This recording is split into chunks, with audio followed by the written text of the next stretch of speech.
If you guys are familiar, you've probably heard of this book called which is the Four Love Languages, right? And the reason why that is because everybody's going to speak a different language, and somebody may not understand the language that's even comfortable for you, right? So just to give you guys some examples, maybe you're somebody that is much more understanding through physical touches, right? And that's just the way that you learn.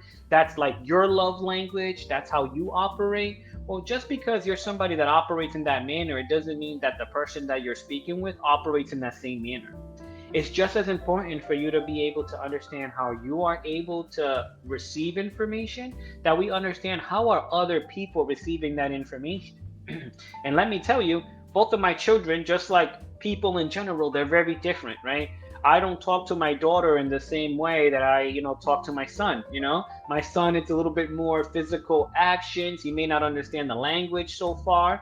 My daughter, she understands a little bit better the language, right? But, and I'm sure a lot of dads understand this, my daughter has an attitude. Yes, even at 2.5 years old, my daughter has an attitude. And I can't fault her because my mom says I had that same attitude.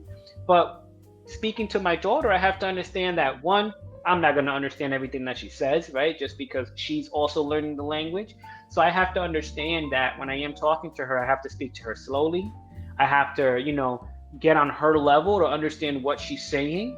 I have to actually listen to what is being said or what is being, gestured, right? For me to understand exactly what her needs are. I had a funny story about, my son, right? My son, especially now that he's teething, he can be extremely fussy, right? And there was a moment where I had no idea, like, what his problem was. My son was just crying and crying, and he was just throwing a fit.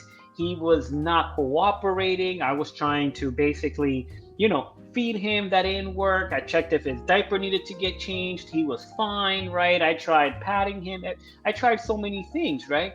But one of the things that I didn't do was I didn't lose patience, or I didn't yell at him, or, tell him like, oh, why can't you just be quiet, right? Or blame my child.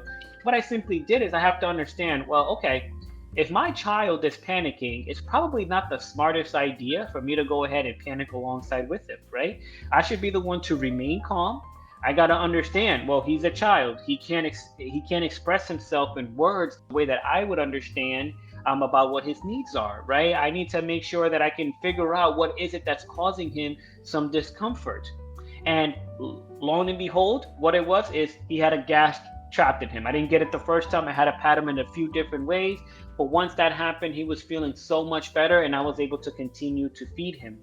Now, if I had, either gotten too nervous, if I had, maybe even yelled, if I had ignored him, that probably wouldn't be the right things to show my children, right?